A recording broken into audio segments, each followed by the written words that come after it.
नमस्कार, न्यूज 18 राजस्थान पर आप सभी का स्वागत। मैं हूं आपके साथ हेमंत कुमार। आप देख रहे हैं म्हारो राजस्थान। चलिए खबरों की शुरुआत इस वक्त की सबसे बड़ी खबर के साथ। राजधानी जयपुर में बेरोजगारों के हल्ला बोल को लेकर इस वक्त की बड़ी जानकारी। बेरोजगारों ने दिल्ली कूच कर दिया है। पीसीसी के बाहर धरने पर बैठे थे। पिछले 3 दिनों से शहीद स्मारक पर भी लगातार प्रदर्शन जारी था और इसी बीच बड़ी खबर, 8 सूत्रीय मांगों को लेकर के प्रदर्शन कर रहे हैं।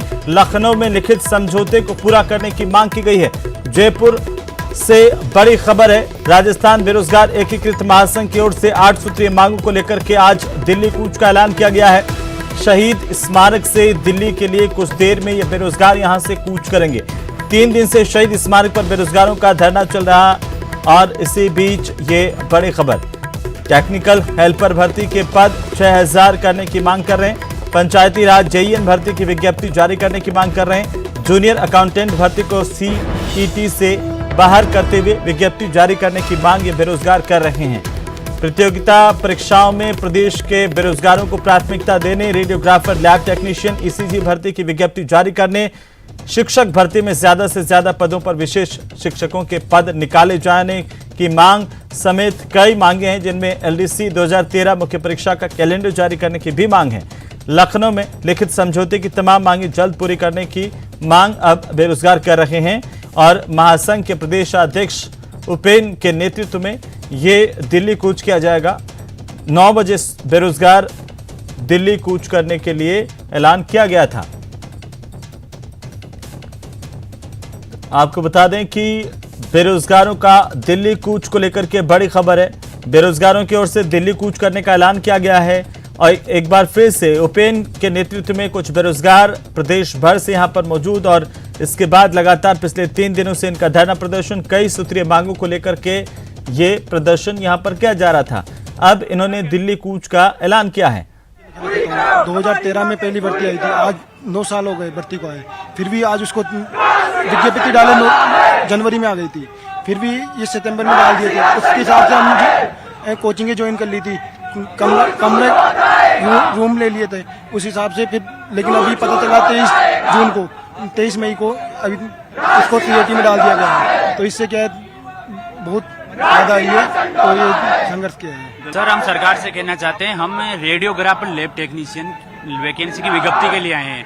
मुख्यमंत्री जी अशोक गहलोत साहब ने आज से 7-8 महीने पहले विधानसभा में घोषणा की थी कि 900 पदों पे लैब टेक्नीशियन की और 800 पदों पर रेडियोग्राफर की वैकेंसी की घोषणा की थी। वित्त आयोग में पास हो गया, लेकिन हम लगातार स्वास्थ्य भवन के चक्कर काट रहे हैं। पिछले 7-8 महीनों से विज्ञप्ति जारी नहीं करे, केवल आश्वासन दे रहे हैं, जबकि रियलिटी ये है कि राजस्थान के अंदर कम से कम 5-6 हजार पद रेडियोग्राफर लैब टेक्नीशियन के खाली है। इसी खबर पर ज्यादा जानकारी के साथ राजधानी जयपुर से हमारे सहयोगी लवली वधवा हमारे साथ जुड़ चुके हैं। लवली, बेरोजगारों की ओर से दिल्ली कूच, क्या अपडेट है इसे लेकर? देखिए, ये लोग दिल्ली जा रहे थे, रास्ते में रोक लिया और उन्होंने बीच रास्ते में पड़ने वाले प्रदेश कांग्रेस कमेटी के दफ्तर पर ही अपना घेराव शुरू कर दिया है और सुबह 9 बजे से पीसीसी का घेराव करके तमाम बेरोजगार बैठे हुए हैं। अभी भी ये लोग इंतजार कर रहे हैं कि सरकार की ओर से कोई वार्ता का न्योता आएगा, कोई बातचीत होगी, इनकी मांगों पर कोई ठोस विचार निकलेगा। इसी आश्वासन की उम्मीद में तमाम बेरोजगार जो है वो यहाँ पर बैठे हुए हैं और उम्मीद लगाए बैठे हैं कि सरकार इनकी सुनवाई करेगी। फिलहाल तमाम बेरोजगार अड़े हुए हैं इस बात को लेकर के कि जब तक इनकी सुनवाई नहीं होगी तब तक कि पीसीसी के बाहर इसी तरह से घेराव करके बैठे रहेंगे। बेरोजगारों का कहना है कि कांग्रेस जो है वो न्याय की मांग को लेकर के राजभवन को घेर रही है, तो हम भी हमारे हक की लड़ाई के लिए कांग्रेस कमेटी के उस दफ्तर को घेर रहे हैं जिस कांग्रेस को हमने समर्थन देकर के 2018-19 के चुनाव में सत्ता में लाए थे। लेकिन अब हमारी मांगे अभी भी 5 साल में पूरी नहीं हुई है, तो ऐसे में हमें मजबूर होकर के पीसीसी के दफ्तर का घेराव करना पड़ रहा है। जी, तो अब क्या इन्होंने अपना दिल्ली जाने का इरादा बदल दिया है? देखिए, दिल्ली जा रहे थे मुख्यमंत्री से मिलने, जब इन्हें जानकारी मिली कि सरकार के तमाम लोग जयपुर पहुंच रहे हैं तो अब ये पीसीसी के बाहर ही घेराव लगा करके बैठे और ये लोग यही कह रहे थे कि सरकार पिछले कई दिनों से न्याय की मांग को लेकर के दिल्ली में है, राहुल गांधी के मसले को लेकर के, तो ये अपना न्याय लेने के लिए अपनी सरकार के पास दिल्ली जा रहे थे। इस बीच पुलिस ने इन्हें रोका और इन्होंने बीच रास्ते में पड़ने वाले पीसीसी के दफ्तर पर ही अपना धरना शुरू कर दिया और पीसीसी को घेराव करके। लवली, आप बने रहिए हमारे साथ, मैं फिर से अगली खबर पर आपके पास लौटूंगा अपडेट के लिए। बहरहाल बेरोजगारों को लेकर के बड़ी जानकारी थी और इसी बीच राजधानी जयपुर से एक और बड़ी खबर है। इंजीनियर्स के महापड़ाव को लेकर के बड़ी खबर है, जहां पर जूनियर इंजीनियर्स यानी कि जेईएन का चौथे दिन भी धरना जारी है। वेतन विसंगति की मांग को लेकर के आंदोलन किया जा रहा है। 5 बिजली निगमों के जूनियर इंजीनियर इसमें शामिल हो रहे हैं। 5000 से ज्यादा जेईएन से जुड़ा हुआ ये पूरा मामला। और बड़ी जानकारी इस वक्त आपकी टीवी स्क्रीन पर, ज्यादा जानकारी के साथ सहयोगी लवली बधवा हमारे साथ फोन लाइन पर मौजूद हैं। लवली, जेईएन लगातार प्रदर्शन कर रहे हैं, 5 बिजली निगमों का यह मामला है, इसमें शामिल है, क्या आखिरकार मांगे हैं इनकी? देखिए, ये लोग वेतन विसंगति की जो मांग है इनकी सालों पुरानी, उस मांग को लेकर के बिजली विभाग में कोऑर्डिनेशन कमेटी बनी हुई है। उस कमेटी में जो मंजूर होता है फैसला, वो सर्वमान्य होता है। वो फैसला अंतिम निर्णय के लिए सरकार के पास जाता है। मगर कोऑर्डिनेशन कमेटी में इनके वेतन विसंगति, कैडर विसंगति को दूर करने के फैसले हुए, लेकिन उस पर अमली जामा नहीं पहुंचाए जाने से ये लोग सालों से नाराज चल रहे हैं। ये उम्मीद लगाए बैठे थे सरकार से कि सरकार आज नहीं तो कल इस पूरे मामले में कोई एक्शन लेगी, लेकिन कोई सुनवाई नहीं होने के बाद परेशान होकर के पिछले 4 दिनों से इनका महापड़ाव जयपुर में चल रहा है। और अभी जो लेटेस्ट अपडेट आ रहा है वो ये है कि इन कर्मचारियों पर रेशमा लगाने की तैयारी जो है सरकार कर रही है। बिजली विभाग की ओर से पुलिस विभाग के गृह सचिव को पत्र लिखा गया है, क्योंकि बिजली का जो कामकाज है वो बेहद महत्वपूर्ण माना जाता है। बिजली के बिना कुछ भी कामकाज संभव नहीं होता है, तो बिजली के काम प्रभावित होने लगे हैं फील्ड में, इसकी ऐसी खबरें भी आने लगी। तो इसके बाद में इन पर रेशमा लगाने की तैयारी की सूचना जो है वो मिल रही है। लेकिन बड़ी बात यह है कि वेतन विसंगति और कैडर विसंगति को लेकर के इन लोगों के निर्णय हुए थे कोऑर्डिनेशन कमेटी की बैठक में। ये उस कोऑर्डिनेशन कमेटी के बैठक के फैसलों को निर्णय तक पहुंचाने के लिए, अपना हक मांगने के लिए लोग यहाँ पर बैठे हुए हैं। इन्हें विद्युत भवन से हटाया गया, लेकिन ये विद्युत भवन से हट करके जयपुरा के एक इलाके में लगातार महापड़ाव डाले हुए। बिल्कुल लवली, बहुत शुक्रिया तमाम जानकारी के लिए। लगातार अपडेट हम आपसे लेते रहेंगे। चलिए आगे बढ़ेंगे और इसी बीच एक और बड़ी खबर है। आयकर विभाग की जोधपुर में बड़ी कार्रवाई हुई है। करीब 27 ठिकानों पर आयकर विभाग ने छापेमारी की है, जिनमें बिल्डर्स, हैंडीक्राफ्ट निर्यातक और बुलियन एंड ज्वेलर्स पर छापेमारी है। बड़ी जानकारी जोधपुर से इस वक्त की, आयकर विभाग की यह बड़ी छापेमारी यहां पर की गई है। दस्तावेजों की पड़ताल फिलहाल की जा रही है और इस कार्रवाई में करीब 100 अधिकारी कर्मचारी आयकर विभाग के जुटे हुए हैं। तस्वीरें आपकी टीवी स्क्रीन पर जोधपुर की। बिल्डर्स, हैंडीक्राफ्ट निर्यातक और बुलियन एंड ज्वेलर्स पर यह बड़ी कार्रवाई इस वक्त की, हम आपको बता दें आईटी की तरफ से बड़ी छापेमारी की गई है। बड़ी और अहम जानकारी इस वक्त की आपकी टीवी स्क्रीन पर। जोधपुर से बड़ी खबर है, जहां पर इनकम टैक्स की बड़ी कार्रवाई हुई है। 27 ठिकानों पर यह छापेमारी और उसकी तस्वीरें आपकी टीवी स्क्रीन पर, जिनमें बिल्डर्स, हैंडीक्राफ्ट निर्यातक, बुलियन एंड ज्वेलर्स पर एक साथ छापा मारा गया है आयकर विभाग की ओर से। और आयकर विभाग को दरअसल जानकारी मिली थी यहां पर फर्जीवाड़े की, और उसके बाद ये बड़ी कार्रवाई मानी जा रही है। फिलहाल दस्तावेजों की पड़ताल जारी है। इस कार्रवाई के दौरान 100 अधिकारी कर्मचारी जुटे हुए हैं अलग अलग जगहों पर, जहां पर करीब 27 ठिकानों पर एक साथ कार्रवाई की गई है। कई कारोबारी इसमें शामिल है, बिल्डर्स है, हैंडीक्राफ्ट निर्यातक है, बुलियन और ज्वेलर्स से जुड़े हुए उद्योगपति हैं। तो आयकर विभाग की ओर से कार्रवाई की जा रही है। करीब 27 ठिकानों पर एक साथ छापेमारी की खबर है। बड़ी जानकारी है। ज्यादा जानकारी के साथ संवाददाता चंद्रशेखर व्यास हमारे साथ जुड़ चुके हैं। चंद्रशेखर, क्या अपडेट है आईटी की इस छापेमारी को लेकर के? देखिए अमन, बात करें तो आज आयकर विभाग ने जोधपुर शहर के सराफा, हैंडीक्राफ्ट, फाइनेंस और अन्य व्यवसाय से जुड़े कारोबारियों के यहाँ पर जो है छापेमारी की कार्रवाई की है। आयकर विभाग के करीब 100 दलों ने जो है 100 से अधिक जो है कर्मचारियों ने अलग अलग स्थान पर करीब 2 दर्जन कारोबारियों के यहाँ पर जो है छापेमारी की कार्रवाई की है। कई कंप्यूटर और रिकॉर्ड कागजात जब्त किए हैं। अब जो है सर्वे का काम भी कई जगह पे चल रहा है और ये दल इन कारोबारियों के ऑफिस, घर और अन्य ठिकानों पर लेन देन संबंधी रिकॉर्ड को खंगाल कर आय से अधिक संपत्ति का पता लगाने में जुटी है। और इस कार्रवाई के द्वारा जो है बड़ी अघोषित आय जो है सामने आने की संभावना जताई जा रही है। और ऐसा माना जा रहा है कि जो आज ये कार्रवाई की गई, इससे एक जो बड़ी अघोषित आय को लेकर जिस प्रकार से काला धन लोगों ने एकत्रित कर रखा था, उनके खिलाफ ये कार्रवाई जो है की जा रही है। जी बिल्कुल चंद्रशेखर, अलग अलग जगहों पर 27 जगहों पर कार्रवाई कब तक जारी रह सकती है, कोई जानकारी इसमें मिल पाई है? देखिए, जो सूत्रों के हवाले जो जानकारी मिली है कि जब तक जो लगभग 2 दर्जन ये कारोबारी है, इनके आपस में किस तरह से तार जुड़े हुए हैं, किस तरह से इन्होंने कई संपत्तियों का जो खरीद फरोख्त जो गलत तरीके से की है, जिस तरह से इन्होंने स्टाम्प वगैरह का भी उपयोग किया है, इसको लेकर पूरी जांच जो है एक साथ चल रही है और सब जगह एक साथ छापेमारी की गई है। तो ये माना जा रहा है कि जब तक ये पूरा इनका कच्चा चिटा जो है उसको टीम खंगाल नहीं लेती, जब तक ये कार्रवाई जारी रहेगी। जी चलिए, बहुत शुक्रिया तमाम जानकारी के लिए चंद्रशेखर। अपडेट हम आपसे लेते रहेंगे। बहरहाल बड़ी खबर है इस वक्त की। चलिए आगे बढ़ेंगे और कोटा से इस वक्त की सबसे बड़ी खबर से हम आपको रूबरू करवा दें। विधायक की गिरफ्तारी पर रोक लगाई गई है। भारतीय जनता पार्टी की केशवराय पाटन से विधायक और प्रदेश उपाध्यक्ष चंद्रकांता मेघवाल को कोर्ट ने अब बड़ी राहत दी है। कोर्ट 20 जून तक उनकी गिरफ्तारी पर रोक लगा चुका है। बड़ी जानकारी है इस वक्त की। मारपीट के 5 साल पुराने मामले में यह अंतरिम राहत दी गई है। कोर्ट की तरफ से अंतरिम जमानत के लिए अर्जी लगाई गई थी कोर्ट में और इस पर सुनवाई के बाद यह फैसला कोर्ट की तरफ से दिया गया। ज्यादा जानकारी के साथ सहयोगी ओम प्रकाश कोटा से हमारे साथ जुड़ चुके हैं। ओम प्रकाश, भारतीय जनता पार्टी के केशवराय पाटन से विधायक और बीजेपी के उपाध्यक्ष चंद्रकांता मेघवाल को एक बार फिर कोर्ट से राहत मिली है। जी बहुत बड़ी राहत कही जा सकती है, क्योंकि सब की निगाहें इस पे टिकी हुई थी और क्योंकि गिरफ्तारी की तलवार विधायक चंद्रकांता मेघवाल पर लटकी हुई थी।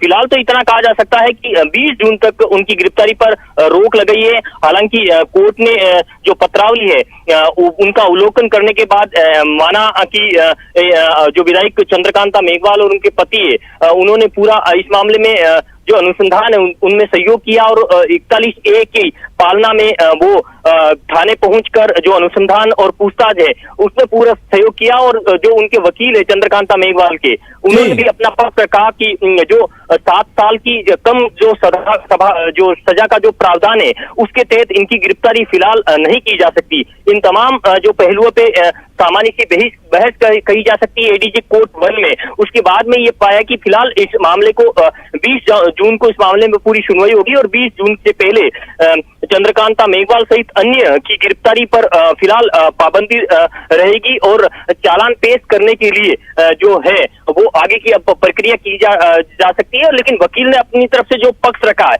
उस आधार पे ये कहा जा सकता है कि 20 तारीख के बाद भी ये संभावना जताई जा रही है कि उनकी गिरफ्तारी फिलहाल नहीं हो सकती, क्योंकि पुलिस जो महावीरनगर थाना पुलिस उसने पत्रावली में भी ये कहा कि जो अनुसंधान है उसमें पूर्ण किया है, पूछताछ जो पूर्ण की है उसमें विधायक चंद्रकांता मेघवाल सहित अन्य ने पूरी तरह से सहयोग किया है और धारा 41A की पालना के थाने भी पहुंचे। तो फिलहाल ये कहा जा सकता है अब विधायक को ये राहत उनके समर्थकों के लिए भी राहत होगी, क्योंकि हमने देखा कि किस तरीके से उनके समर्थक भारतीय जनता पार्टी के कार्यकर्ताओं में भी एक आक्रोश था और खुद चंद्रकांता मेघवाल जो कि एक बड़ी नेता मानी जाती है भारतीय जनता पार्टी के, न केवल भीतर भी बल्कि दलित समाज में भी, उनका यह कहना था कि एक साजिश रची गई थी क्योंकि उन्हीं की सरकार के समय मुकदमा दायर किया गया था।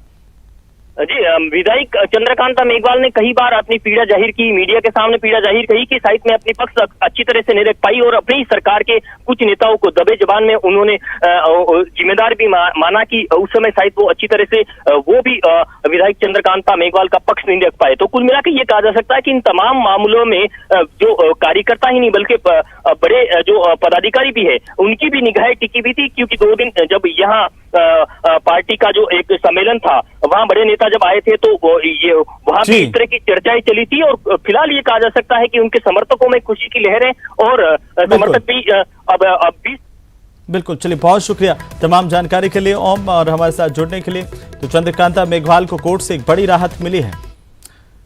चलिए आगे बढ़ेंगे और आपको बता दें कि बजरी खनन माफिया के खिलाफ किसानों ने लगातार मोर्चा खोला हुआ है। जालोर से बड़ी खबर है जहां पर बजरी खनन के खिलाफ किसानों का प्रदर्शन लगातार जारी है। जालोर में बजरी खनन के खिलाफ किसानों का जोरदार प्रदर्शन। आकोला नदी में बजरी खनन के खिलाफ यह धरना और प्रदर्शन जारी है। किसानों का दूसरे दिन भी धरना और प्रदर्शन जारी रहा।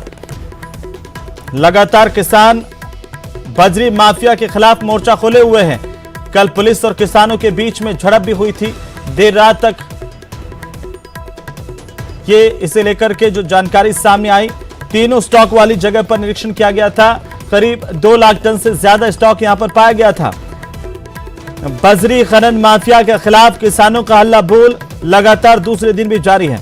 जालोर से इस वक्त की बड़ी खबर है। जालोर में बजरी खनन के खिलाफ किसानों का प्रदर्शन। आकोली नदी में बजरी खनन के खिलाफ किसान लामबंद हुए हैं।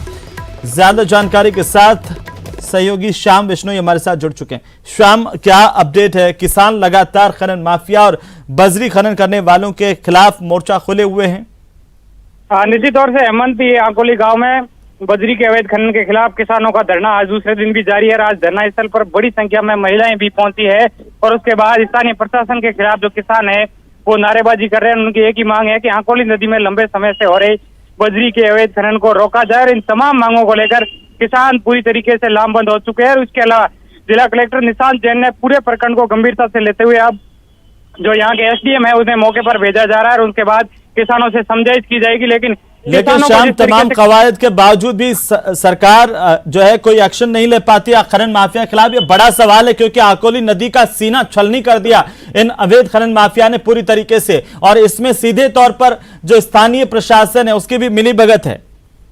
निश्चित तौर से स्थानीय मिली भगत के बिना इस तरीके का संभव ही नहीं हो सकता है, क्योंकि जिस तरीके से कल मामला बढ़ा और लाठीचार्ज के बाद में किसानों के द्वारा जो पूरे प्रकरण को लेकर जांच पड़ताल की तो प्रथम दृष्टया ही जो स्टॉक करना था उससे बड़ी मात्रा में अधिक स्टॉक पाया गया। और इसके अलावा जो खनन है वो लगातार जारी है। ऐसे में किसान बेबस हो चुके हैं, ऐसे में मजबूरन इस तरीके का आंदोलन का रुख करना पड़ा। ऐसे में आज बड़ी संख्या में महिलाएं भी पहुंच चुकी है और हालांकि प्रशासन की जो टीमें हैं, पुलिस के अतिरिक्त जाब्ता मौके पर तैनात है। कानून व्यवस्था बनाए रखने को लेकर पुलिस की अलग टुकड़ियां भी। बिल्कुल श्याम, चले बहुत शुक्रिया तमाम जानकारी के लिए। लेकिन सबसे बड़ा सवाल यह कि अवैध खनन बजरी का करने वाली माफिया के खिलाफ कोई सरकार कार्रवाई कर पाने में सक्षम नहीं है। तो वहीं भारतीय जनता पार्टी का जन आक्रोश आंदोलन को लेकर के बड़ी जानकारी। जालोर में बीजेपी का विशाल जन आक्रोश आंदोलन, 5वें दिन भी धरना और प्रदर्शन का दौर जारी। महिलाएं मटकियां फोड़ करके प्रदर्शन करेंगी। मूलभूत सुविधाओं को लेकर के धरना प्रदर्शन किया जा रहा है, जिसमें लोगों को पेयजल मुहैया करवाने, समय पर बिजली, अच्छी सड़कें, ये तमाम मुद्दे जिनको लेकर भारतीय जनता पार्टी लगातार प्रदेश की सरकार के खिलाफ प्रदर्शन कर रही है। भीनमाल में बीजेपी का जन आक्रोश आंदोलन और इसे लेकर के धरना 5वें दिन भी जारी है। काफी संख्या में आज महिलाएं मटकियां फोड़ करके प्रदर्शन करेंगी। स्वच्छ पेयजल जालोर के लिए आज भी एक सपना है। फ्लोराइड की सबसे ज्यादा मात्रा जिन इलाकों में राजस्थान में, उसमें जालोर सबसे ज्यादा कैटेगरी वाले जिलों में शामिल है। लेकिन इसके बावजूद भी स्वच्छ पेयजल को लेकर के अभी तक कोई नीति सरकारें नहीं बना पाई हैं। वहीं भरतपुर में सैनी समाज के आरक्षण आंदोलन को लेकर के बड़ी खबर है। यह आरक्षण आंदोलन खत्म कर दिया गया है। सरकार और संघर्ष समिति की वार्ता के बाद यह फैसला किया गया। 5 दिन बाद हाईवे खोला गया है। कैबिनेट मंत्री विश्वेंद्र सिंह इससे पहले यहां पर पहुंचे आंदोलन स्थल पर और माली समाज के लोगों से उन्होंने बात की। सैनी समाज के प्रतिनिधिमंडल से ज्ञापन लिया और उन्होंने यह आश्वासन दिया कि सरकार तक माली समाज की मांगों को वे पहुंचाएंगे। उनका रिश्ता माली समाज के साथ वोटों का नहीं है, बल्कि बहुत पुराना, यह भी उन्होंने कहा।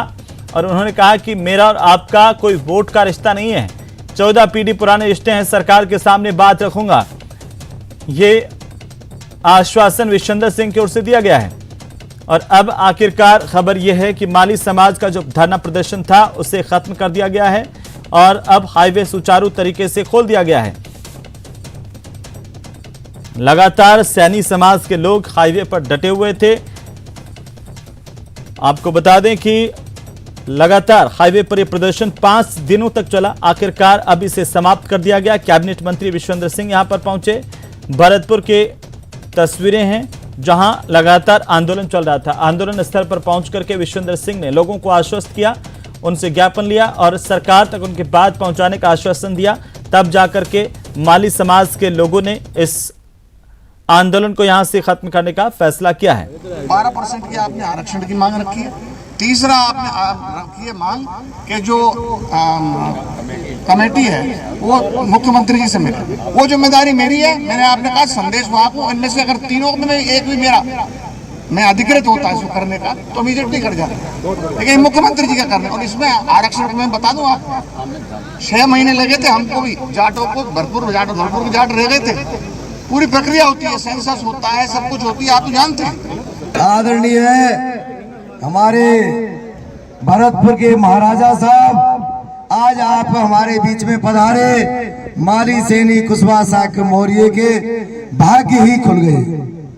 साथियों, हमारे जो राज्य सरकार के कैबिनेट मंत्री हैं वो आज आपकी जो माली के कुशवाहा सैनी समाज है उस पर एक आशीर्वाद के तरीके से आपके ऊपर आते हैं और आपकी बात को ये राज्य सरकार तक जरूर पहुंचाएंगे और वहां तक कोशिश करेंगे कि आपको मिलता है। और मेरा निवेदन है कि आप आंदोलन को खत्म करें। सैनी समाज का आंदोलन आज 5वें दिन स्थगित हो गया है और सैनी समाज का जो ज्ञापन है वो कैबिनेट मंत्री विश्वेंद्र सिंह ने आंदोलन स्थल पर पहुंच करके ले लिया है और उनका कहना है कि इस ज्ञापन को राज्य सरकार को सौंपा जाएगा। अब ये जो हाईवे है इसको खाली कराया जा रहा है। सैनी समाज के लोग 5 दिन से इस हाईवे पर बैठे थे, अब इसको जो है खाली कराया जा रहा है। लगातार ये अपने आरक्षण की जो है मांग कर रहे थे और 12% आरक्षण की मांग कर रहे थे। अब इन्होंने 3 जो है बिंदु ज्ञापन में लिखे हैं कि एक तो 12% आरक्षण पर सरकार बात करे और जो मुकदमे हाईवे को जाम करने के लिए हुए हैं उन वापस लिया जाए और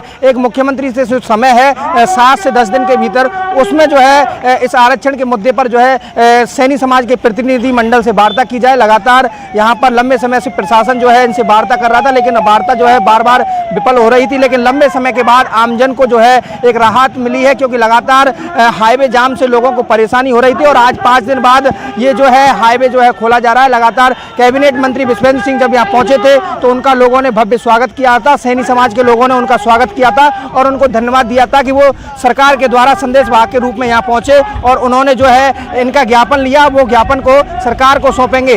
दीपक पुरी, न्यूज 18, भरतपुर। आगे बढ़ेंगे। करौली के मंडरायल किले में नाबालिग लड़की का शव मिलने के बाद आरोपियों की गिरफ्तारी की मांग को लेकर के धरना प्रदर्शन का दौर जारी है। मंडरायल कस्बे के अस्पताल के सामने चल रहे धरना और प्रदर्शन में करौली धौलपुर के सांसद डॉक्टर मनोज राजौरिया, हिंडौन के पूर्व विधायक राजकुमारी जाटव समेत कई बीजेपी नेता शामिल हुए। इससे पहले क्षेत्रीय विधायक और ग्रामीण विकास पंचायती राज मंत्री रमेश मीणा ने परिजनों से बातचीत कर शव का पोस्टमार्टम करवाया। साथ ही 7 दिन में मामले का खुलासा करने और 5 लाख रुपए के मुआवजे का भरोसा दिया। लेकिन पोस्टमार्टम के बाद एक बार फिर से परिजन आरोपियों की गिरफ्तारी होने तक शव नहीं उठाने पर अड़ गए। धरने में बुधवार की शाम क्षेत्रीय सांसद मनोज राजौरिया पार्टी कार्यकर्ताओं के साथ शामिल हुए। मौके पर शांति और व्यवस्था के लिए बड़ी संख्या में पुलिस बल की तैनाती है। शव के साथ लगातार लोगों का प्रदर्शन, लोग आक्रोशित हैं। इस तरह की घटनाएं मंडरायल में सैनी समाज की एक नाबालिग बच्ची के साथ दुष्कर्म और हत्या का केस हुआ। 24 घंटे से भी अधिक समय हो गया, आरोपी अभी पकड़े तक नहीं गए हैं। सर्व समाज के लोग यहाँ मंडरायल में धरने पर बैठे हैं और हम सब लोग मिलकर मांग कर रहे हैं कि जल्द से जल्द आरोपियों को गिरफ्तार किया जाए, उस बच्ची के हत्यारों को गिरफ्तार किया जाए और उसको सख्त से सख्त सजा दी जाए। हम सभी लोग जब तक उन हत्यारों को गिरफ्तार नहीं करेंगे यहाँ धरना देंगे, प्रदर्शन करेंगे और उन आरोपियों को जो सजा होगी वो सुनिश्चित हो, ऐसा पुलिस निष्पक्ष रूप से कार्रवाई करे। तो चलिए आगे बढ़ेंगे और आपको बता दें कि जयपुर में कांग्रेस का प्रदर्शन लगातार जारी है। कांग्रेस कार्यकर्ताओं ने राजभवन कूच किया है। पुलिस ने बैरिकेड्स यहां पर लगाए थे और कार्यकर्ताओं को रोका। कार्यकर्ता बैरिकेडिंग को लांघने की कोशिश करते हुए नजर आए। ये बड़ी जानकारी इस वक्त की। बैरिकेडिंग को लांघने की कोशिश की जा रही है। कार्यकर्ता यहां पर काफी संख्या में मौजूद हैं। कांग्रेस पार्टी का प्रदर्शन, ये तस्वीरें आपके टीवी स्क्रीन पर है। काफी संख्या में कांग्रेस कार्यकर्ताओं के यहां पर मौजूदगी। राहुल गांधी से ईडी की पूछताछ के बाद ही देश भर में कांग्रेस पार्टी का प्रदर्शनों का दौर लगातार जारी है। ये तस्वीरें देखिए, सिविल लाइन फाटक के ठीक सामने की तस्वीरें, जहां पर कांग्रेस की ओर से जोरदार प्रदर्शन किया गया है। केंद्र सरकार पर आरोप लगाते हुए संवैधानिक संस्थाओं का दुरुपयोग करने, भ्रष्टाचार को बढ़ावा देने के आरोप। तो वहीं करौली के मंडरायल जा रहे राज्यसभा के सांसद डॉक्टर किरोड़ीलाल मीणा को कुड़गांव थाना पुलिस ने रोक दिया है और इसके बाद डॉक्टर किरोड़ीलाल मीणा ने पुलिस प्रशासन पर तानाशाही के आरोप लगाए हैं। दरअसल मंडरायल में नाबालिग लड़की की हत्या के विरोध में धरना प्रदर्शन जारी है और इसमें भाग लेने के लिए सांसद डॉक्टर किरोड़ीलाल मीणा वहां पर जा रहे थे। आपको बता दें कि मंडरायल कस्बे में बुधवार सुबह एक नाबालिग का शव मिला था। परिजन दुष्कर्म के बाद हत्या की आशंका जता रहे हैं और आरोपियों की गिरफ्तारी की मांग को लेकर धरने पर बैठे हैं। धरने में सांसद डॉक्टर मनोज राजौरिया, हिंडौन के पूर्व विधायक राजकुमारी जाटव समेत कई बीजेपी के नेता पहले से मौजूद हैं। षड्यंत्र यहाँ तक हुआ है कि जो पोस्टमार्टम हुआ है तो उसमें गैंगरेप होने के बाद भी यहाँ के स्थानीय विधायक और मंत्री के दबाव में उसको रेप को पर्दा डाला जा रहा है। परिजन और मंडरायल कस्बे और आसपास के गांव के लोग तब से ही धरना देके बैठे हैं। तो डॉक्टर किरोड़ी लाल मीणा को यहां पर रोका गया है। ज्यादा जानकारी के साथ करौली से हमारे संवाददाता धर्मेंद्र शर्मा फोन लाइन पर हैं। धर्मेंद्र, क्या जानकारी है? राज्यसभा के सांसद डॉक्टर किरोड़ी लाल मीणा मंडरायल जा रहे थे, रास्ते में उन्हें रोका गया है। देखिए, बताना चाहूंगा ये पूरा का पूरा मामला मंडरायल में नाबालिग किशोरी से का शव मिलने से जुड़ा हुआ है और कल से वहां पर धरना प्रदर्शन चल रहा है और उस धरने में करौली के क्षेत्रीय सांसद डॉक्टर मनोज राजौरिया सहित अन्य बीजेपी के कार्यकर्ता और पदाधिकारी वहां मौजूद हैं और इसी धरने में शामिल होने के लिए राज्यसभा सदस्य डॉक्टर किरोड़ी लाल मीणा जा रहे थे और उन्होंने जो चेतावनी दी थी उसके बाद भारी संख्या में पुलिस बल वहां कुड़गांव थाने पर तैनात किया गया था और जैसे ही डॉक्टर किरोड़ी लाल मीणा मंडरायल जाने के लिए पहुंचे तो उन्हें कुड़गांव थाने पर रोक लिया गया। इससे बाद में डॉक्टर किरोड़ी लाल मीणा कुड़गांव थाने के सामने पीडब्ल्यूडी कार्यालय परिसर है वहां पर अपने समर्थकों के साथ धरने पर बैठ गए हैं और साथ ही उन्होंने अपने जो अन्य समर्थक हैं उनको भी वहां कुड़गांव थाने पर पहुंचने के लिए आह्वान किया है। साथ ही चेतावनी दी है कि अगर जल्दी उन्हें मंडरायल नहीं जाने दिया गया तो वो बैरिकेडिंग तोड़कर मंडरायल पहुंचेंगे। जी, लेकिन फिलहाल अगर मंडरायल की बात करें धर्मेंद्र, किस तरह की स्थिति वहां पर है? धरना प्रदर्शन जारी है लगातार? जी बिल्कुल, बताना चाहूंगा जो धरना प्रदर्शन है वहाँ लगातार चल रहा है। वहाँ सांसद के साथ अन्य बीजेपी के नेता और ग्रामीण और परिजन मौजूद हैं। साथ ही वो जो आरोपी किशोरी के जो हत्या आरोपी हैं उनकी गिरफ्तारी की मांग लगातार कर रहे हैं। जी चलिए, बहुत शुक्रिया धर्मेंद्र तमाम जानकारी के लिए, हमारे साथ जुड़ने के लिए। डॉक्टर किरोड़ी लाल मीणा को रोका गया और डॉक्टर किरोड़ी लाल मीणा ने कहा कि अगर उन्हें रोका गया तो वे जबरन वहां पर जाएंगे, बैरिकेडिंग को तोड़ करके जाएंगे। चलिए आगे बढ़ेंगे। उदयपुर के अंबामाता थाना इलाके में युवक की हत्या के बाद नाराज परिजन शव का पोस्टमार्टम नहीं कराने पर अड़ गए हैं। मृतक के परिजनों ने कहा कि जब तक आरोपी की गिरफ्तारी नहीं होगी तब तक शव को नहीं उठाएंगे और न ही पोस्टमार्टम करवाएंगे। आपको बता दें कि बुधवार की शाम साइफन चौराहे पर दालू गमेती की सरेआम चाकुओं से गोद कर हत्या की गई थी। हत्या का आरोप मनीष सरगरा नाम के एक युवक पर है। जब तक हमें पूर्ण रूप से न्याय नहीं मिलेगा तब तक हम कलेक्ट्रेट जाकर धरना देंगे और अभी हम सब कलेक्ट्रेट जा रहे हैं धरना देने के लिए। हम बोड़ी यहाँ से कोई नहीं उठाएंगे, हमें न्याय चाहिए। तो वहीं करौली में साहूकार के दबाव में आकर के किसान ने फांसी लगा करके आत्महत्या कर ली। घटना नादोती उपखंड के सोप गांव की है और किसान का शव उसके घर के पास बबूल के पेड़ पर लटका हुआ पाया गया। मृतक के पुत्र हरिचरण मीणा के मुताबिक उनके पिता ने 12 साल पहले भरोसीलाल मीणा से 3.5 लाख रुपए का कर्ज लिया था, लेकिन बीच में कई बार रकम जमा करवाने और खेतों की पैदावार देने के बावजूद भी साहूकार ने मनमाने तरीके से ब्याज लगा करके इस कर्ज को कर दिया 2 करोड़ और कर्ज चुकाने के लिए प्रताड़ित करने लगा। हरिचरण के मुताबिक कुछ दिन पहले भी भरोसीलाल ने घर आकर के उनके पिता को भद्दी गालियां दी। हरिचरण का कहना है कि उनके पिता कर्ज चुकाने के लिए 18 बीघा जमीन भी साहूकार को देने के लिए तैयार थे, लेकिन वो उनकी पूरी की पूरी 30 बीघा जमीन और घर लेने का दबाव बना रहा था, जिसकी वजह से उसके पिता को खुदकुशी करनी पड़ी। मृतक के बेटे ने साहूकार भरोसीलाल हेमराज हरकेश के खिलाफ जबरन खेत जोतने का केस दर्ज करवाया है। 12 साल में 3.5 लाख रुपयों का जो मूलधन था उसको 2 करोड़ रुपए का कर दिया गया और 2 करोड़ रुपए किसान चुका पाने में असमर्थ था और आखिरकार उसको आत्महत्या करनी पड़ी। तो चलिए, खबरें अभी और भी हैं, लेकिन फिलहाल वक्त तो चला एक छोटे से ब्रेक का। जल्द लौटेंगे, आप बने रहिए हमारे साथ।